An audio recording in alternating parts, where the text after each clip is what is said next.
Mulai ya.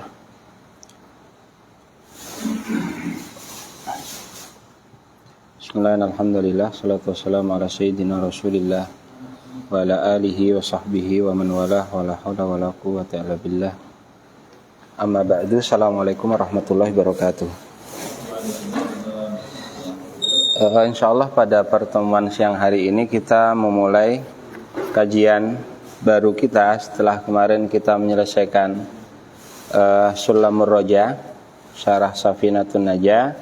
Pada kesempatan siang hari ini kita membuka kajian baru dua kitab insyaallah, karena ushul fikih ini kalau kita mau ambil 1 jam itu ya, kalau pas pembahasannya itu pembahasan yang renyah mungkin nyantai, tapi kalau pas pembahasannya ke alot itu 1 jam itu durasi yang cukup lama untuk belajar ushul fikih. Maka diselingi atau sebelum ushul fikih mungkin kita sekilas nanti akan membaca kitab yang mungkin lebih renyah, yang tidak membutuhkan banyak berpikir, yaitu kitab adab, kitab tentang adab. Yang kemarin sudah kita umumkan bahwa yang akan kita baca pada kesempatan siang hari ini dan hari-hari ke depan adalah Adabul Alim wal Muta'alim punya Hadratus Syekh Muhammad Hashim Asy'ari, ya, muassis Jum'iyah Nahdlatul Ulama, ya. Langsung saja, mungkin kita tidak perlu mengulas jauh tentang siapa mu'allif karena beliau ma'ruf, wal ma'ruf la yahtaju ila ta'rif. Yang sudah populer itu tidak perlu diulas lagi, karena sekedar mendengar namanya orang juga sudah mengetahuinya. Salah satu karya beliau memiliki banyak karya, salah satunya adalah Adabul Alim wal Muta'alim. Sekilas saya lihat buku ini, ya, referensi primer dari buku ini adalah Tazkiratus Sami' punya Badruddin Ibnu Jamaah. Jadi bisa dikatakan referensi primer dari buku ini adalah Tazkirah. Nah, tapi secara ukuran tentunya lebih kecil, ya, lebih kecil, lebih tipis, ya. Taib, bismillahirrahmanirrahim. Alhamdulillahi rabbil alamin. Wassalatuhu wassalamuhu ala sayyidina Muhammadin asyrafil mursalina wa khatamin nabiyyin. Bisa khatam, bisa khatim, ya.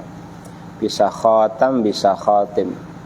An-nabiyyin wa ala alihi thayyibina wa ashabihi tahirina ajma'in. Amma ba'du. Faqad ruwiya, telah diriwayatkan, an Aisyah radhiyallahu anha, dari Aisyah radhiyallahu anha, an Rasulillah, dari Rasulullah sallallahu alaihi wasallam, qala haqqul waladi 'alal walidi, hak seorang anak yang menjadi tanggungan orang tuanya. Yang pertama, ayuhsina ismahu, memilihkan nama terbaik untuknya. Yang kedua, ayuhsina marda'ahu. Marda'ahu artinya rada'atahu, artinya memilihkan perempuan yang menyusui anak tersebut. Dipilihkan perempuan yang baik-baik, karena si anak akan meminum air susunya. Dan itu kalau si perempuan secara perangai tidak bagus, maka nanti dikhawatirkan akan menular kepada anaknya. Sampai diceritakan itu Imamul Haramain itu disusukan kepada seorang perempuan. Lalu bapaknya tahu kalau ternyata perempuan itu bukan perempuan yang baik. Akhirnya ya digimanakan sampai air susu yang sudah diminum itu dimuntahkan lagi. Ketika besarnya, di beberapa perdebatan ada kegagapan dari beliau yang katanya itu bekas sisa dari air susu yang masuk di perut Imam Haramain tersebut. Ini pentingnya memilihkan. Jadi jangan sembarangan menyusukan anak kepada siapapun. Kalaupun mau menyusukan, maka disusukan kepada perempuan yang taqiyah, sholihah, muti'ah, ya. Wa yuhsina adabahu, dan mengajarinya adab yang bagus. Lah ini memang karena memang judul ataupun tema buku ini adalah berkisar tentang adab. Adab, madah yang terdiri dari alif, dal, dan ba itu artinya berkumpul atau mengumpulkan. Makanya jamuan makanan itu namanya ma'dabatun. Kenapa adab dinamakan adab? Lijtima'in nasi ala istihsanihi. Karena orang hampir sepakat memandang hal tersebut sebagai hal yang baik. Makanya dinamakan adab. Ya. Aduba ya'dubu. Ya.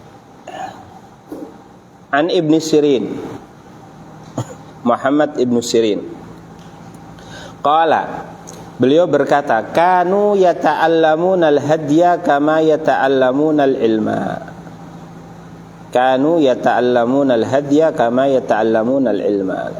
Kalau seorang tabi'in mengatakan kanu, itu biasanya ya, kalau dia misalnya sigaru tabi'in berarti ya kibaru tabi'in atau sahabat. Jadi mereka dahulu, para pendahulu yaitu para sahabat, mereka mempelajari, para sahabat atau para tabi'in, mereka mempelajari al-hadya. Mempelajari al-hadya di sini artinya al-adab.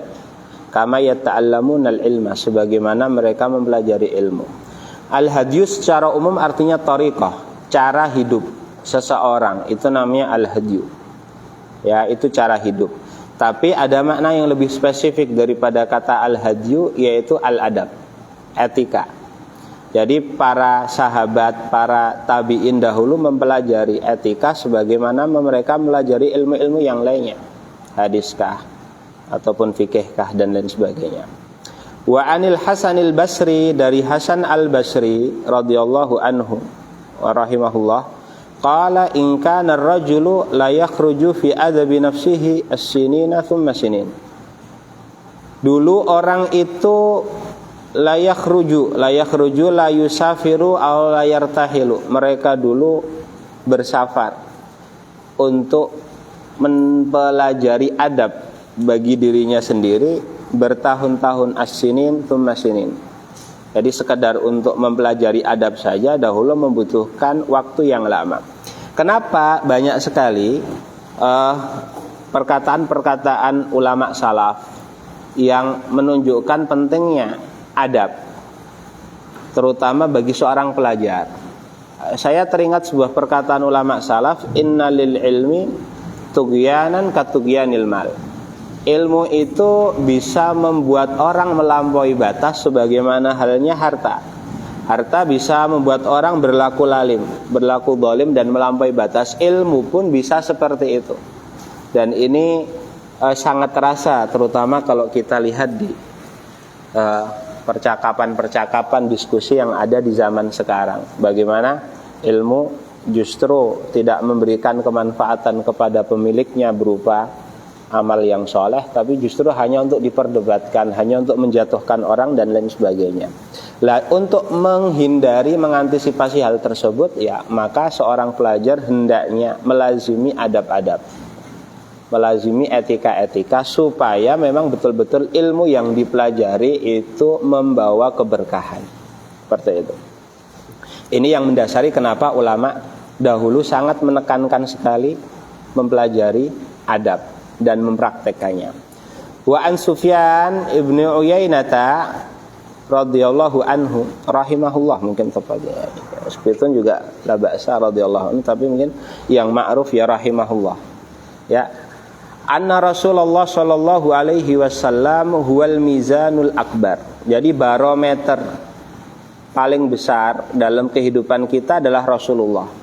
Wa alaihi tu'radul asya', segala sesuatu itu diukur dengan menggunakan Rasulullah SAW. Apanya? Ala khuluqihi, perangai beliau, siratihi, jalan hidup beliau, wahudahu, petunjuk beliau. Jadi ini barometer yang kita gunakan untuk menimbang segala sesuatu. Ya, sesuatu kita timbang dengan cara hidup Rasulullah Shallallahu Alaihi Wasallam, petunjuk Rasulullah SAW, perangai Rasulullah Shallallahu Alaihi Wasallam. Fama wafaqaha fahuwal haqqu, yang sesuai dengan jalan hidup Rasulullah dan petunjuknya, maka itulah kebenaran. wa ma khalafaha fahuwal batilu, yang menyelisihi khuluq Rasulullah, jalan hidup Rasulullah, petunjuk Rasulullah, maka itu adalah kebatilan. Ya. Wa an Habib ibni Syahid, dari Habib ibnu Syahid, qala libnihi, berkata kepada anaknya, namanya Ibrahim ibnu Habib ibnu Syahid. Ya. Qala libnihi ishabil fuqaha, maka berkumpullah dengan para fuqaha, wa ta'allam minhum adabahum, dan belajarlah dari mereka etika-etika mereka. Fa inna dzalika, karena sesungguhnya hal tersebut ahabbu ilayya, lebih aku sukai, min katsirin minal hadis, dari menghafal hadis. Ya. Karena laisa al-ilmu ma kathura, innamal ilmu manafa. Ilmu itu bukan dari sisi kuantitas yang kita perhatikan, tapi lebih kepada sisi kemanfaatannya. Dan ilmu akan bermanfaat kalau bejana ilmunya itu sudah bersih. Cara membersihkan bejana ilmu dengan apa? Dengan akhlak dan dengan adab. Qala Ruwaim rahimahullah, ya bunai, wahai anakku, ij'al ilmaka milhan wa adabaka daqiqan. Jadikanlah ilmumu ibarat garam, sedangkan adabmu ibarat tepung. Orang masak apapun pasti tepung lebih banyak daripada garam. Sehingga apa istilahnya, frekuensi untuk adab itu lebih banyak daripada ilmu itu sendiri. Nah, ini ya perkataan yang sangat menekankan sekali pentingnya adab. Sehingga ibarat ilmu dan adab itu kalau membuat prioritas, ya adab itu ibarat tepungnya, ilmu itu ibarat bumbunya, ibarat garamnya. Qala Ibnul Mubarak, berkatalah Abdullah Ibnul Mubarak rahimahullah ta'ala, nahnu ila qalilin minal adabi ahwaju minna ila kathirin minal ilmi. Hajat kita kepada sedikit adab itu lebih besar daripada hajat kita kepada banyaknya ilmu. Nah.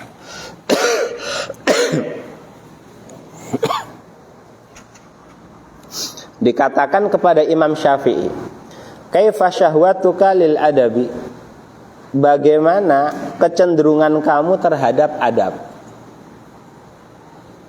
Faqala, Imam Syafi'i berkata, asma'u bil harfi minhu, ketika aku mendengar satu kalimat, satu perkataan yang terkait dengan adab, satu faedah dari adab, fatawaddu a'dha'i, maka anggota badanku itu berharap annalaha asma'an, memiliki pendengaran juga, tatanaghamu bihi, kebanyakan tatana'amu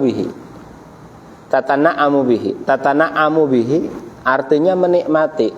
Tidak, ketika aku mendengar satu permasalahan tentang adab, seakan-akan seluruh anggota badanku ingin memiliki pendengaran juga yang menikmati apa yang dinikmati oleh telingaku. Tapi kalau tatanaghamu bihi juga bisa, karena tanaghamu itu artinya at-tarbu. Orang kalau enjoy, menikmati mendengar sesuatu, itu namanya tanaghama ya tanaghamu. Dia menikmati sesuatu lewat indera pendengarannya, namanya tanaghum. Di situ ada nanti namanya nagomat. Nagomat itu bunyi, musik, lagu dan lain sebagainya. Kalau mau ditafsirkan seperti ini juga bisa. Seakan-akan seluruh anggota badan ingin memiliki telinga yang bisa menikmati indahnya apa? Indahnya adab, sebagaimana telinga menikmati indahnya suara yang merdu. Ya. Wa qila lahu kaifa talabuka lahu, dikatakan lagi kepada Imam Syafi'i, bagaimana upayamu untuk mencarinya? Qala talabul mar'atil mudillati waladaha wa laysa laha ghairuha. Ibarat seorang perempuan yang kehilangan anaknya sedangkan dia tidak memiliki anak lain. Di sini coba, bagaimana kamu mencari ilmu atau mencari adab? Karena di sebagian riwayat di situ kaifa syahwatuka lil ilmi. Diriwayat yang lain kaifa syahwatuka lil adabi. Katanya upayaku untuk mencari ilmu ibarat upaya seorang perempuan yang kehilangan anaknya dan dia tidak memiliki anak lain kecuali dia. Di sini paling tidak pertama, perempuan. Bayangkan betapa paniknya perempuan kalau kehilangan sesuatu. Itu sendiri sudah makna yang dalam itu. Artinya dia sigap, gerak. Sebagaimana pekanya lah. Kalau kita lihat itu kan dalam rumah tangga pasti ibu lebih peka daripada ayah, apalagi terkait dengan anaknya. Kehilangan bukan kehilangan sembarangan, kehilangan anaknya. Ini sudah lebih dalam lagi. Nggak kebayang bagaimana paniknya dia, larinya dia untuk mencari anak tersebut. Masalahnya tidak punya anak kecuali anak satu ini yang hilang. Ini kan berarti dia pokoknya mencari kemanapun, ke arah manapun, sampai kapanpun akan dicari. Lah ini perumpamaan Imam Syafi'i bagaimana dia mengejar etika atau mengejar adab seperti ini. Wa qala ba'duhum, sebagian ulama mengatakan at-tauhidu yujibul iman. Tauhid mengharuskan adanya keimanan. Faman la imana lahu la tauhida lahu. Yang tidak punya iman tidak punya tauhid. Wal imanu yujibu syariah. Keimanan itu mengharuskan adanya syariat. Artinya komitmen terhadap syariat. Faman la syari'ata lahu la imana lahu. Yang tidak komitmen terhadap syariat tidak punya iman, tidak punya tauhid. Wasyari'atu tujibul adab. Artinya mengamalkan syariat mengharuskan mengamalkan adab. Faman la adaba lahu, barang siapa yang tidak punya etika, la syari'ata lahu, ya, dia bukan orang yang mengamalkan syariah. Wala imana lahu, dia tidak punya iman dalam artian iman yang sempurna. Wala tauhid lahu, dan tidak memiliki tauhid dalam artian tauhid yang sempurna. Nah ini kata beliau, fahadhihi kulluha nususun syarihatun. Keseluruhan yang tadi disebutkan adalah nas-nas yang sangat jelas. Wa aqwalun muayyadatun binuril ilham. Perkataan-perkataan yang memang itu ditopang dengan cahaya ilham, seakan-akan pengucapnya itu mendapatkan ilham dari Allah Subhanahu wa taala. Mufsihatun bi'uluwi makanatil adab, yang menjelaskan afsaha yufsihu, artinya adhara yudhiru, yang menampakkan betapa tingginya kedudukan adab. Musarrihatun, yang secara lugas mengatakan bi anna jami'al a'malid diniyati, seluruh amalan-amalan keagamaan, qalbiyatan kanat, baik itu amalan hati, au badaniyatan, atau amalan anggota badan, baik itu perkataan atau perbuatan, la yu'tabaru syai'un minha, tidak ada satupun yang dianggap illa ingkana mahfufan bil mahasinil adabiyah, kecuali kalau diiringi dengan adab-adab yang bagus. Wal mahamidis sifatiyah, sifat-sifat yang terpuji. Wal makarimil khuluqiyah, dan perangai-perangai yang mulia atau akhlak-akhlak yang mulia. Wa bi anna tahliyatal amali bil adabi ajilan alamatu qabulihi ajilan. Menghiasi amal perbuatan dengan adab ketika di dunia, itu petanda diterimanya amalan tersebut di akhirat. Wa bi annal adaba kama yahtaju ilaihil muta'allimu fi ahwali ta'allumihi, dan bahwa etika itu sebagaimana dibutuhkan oleh seorang pelajar dalam kondisi-kondisi belajarnya, yatawaqqafu alaihil muallimu fi maqamati ta'limihi. Ini juga dibutuhkan, artinya tidak bisa dipisahkan dari seorang guru ketika dia mengajar. Ini walamma balaghat rutbatul adabi ila hadhil martabah, oleh karena ya kedudukan adab itu sampai pada level yang tinggi seperti ini. Wa kanat madariku mufassalatihi khafiyatan, padahal rincian-rincian tentang adab itu masih samar. Artinya orang memang ya adab secara umum orang sepakat itu sesuatu yang baik, sesuatu yang mulia. Tapi untuk perincian adab seorang santri seperti apa, adab seorang guru seperti apa, adab terhadap kitab seperti apa, adab di majelis seperti apa, adab ketika membaca seperti apa, perinciannya ini masih samar, sehingga butuh untuk dijabarkan. Da'ani, oleh sebab itu, da'ani ma ra'aitu min ihtiyaji talabati ilaihi, aku didorong oleh apa yang aku lihat berupa betapa membutuhkannya para santri terhadap adab ini.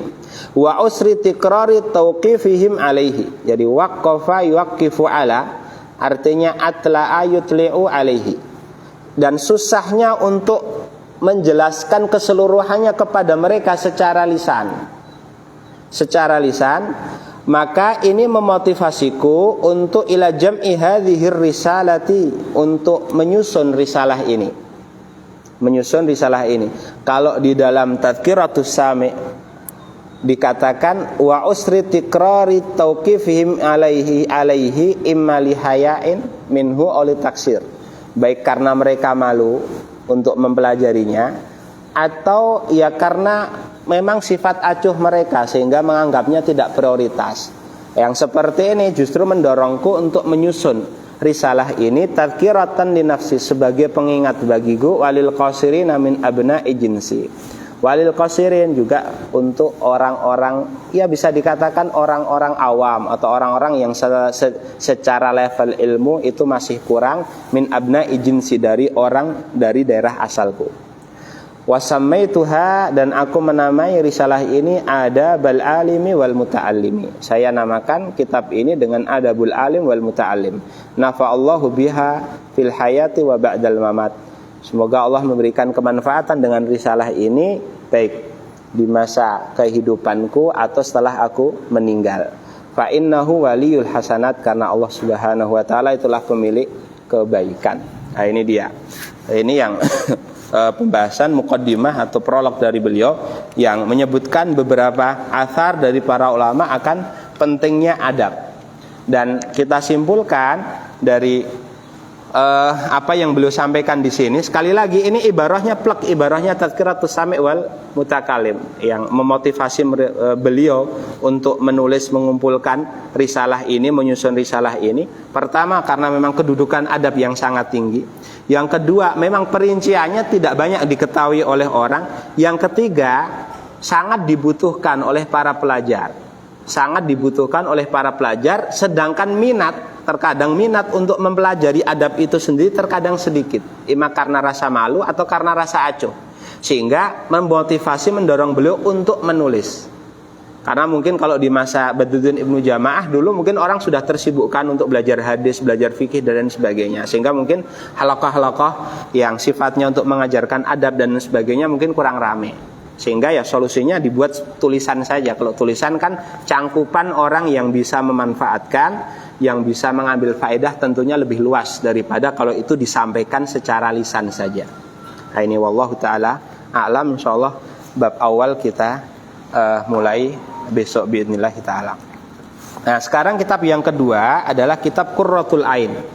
Qurratul Ain kemarin sebenarnya rencananya ingin mempelajari qawaid fikih, cuma ditangguhkan dulu lah, mungkin usul fikih terlebih dahulu yang kita anggap mungkin urgen atau daruri. Qurratul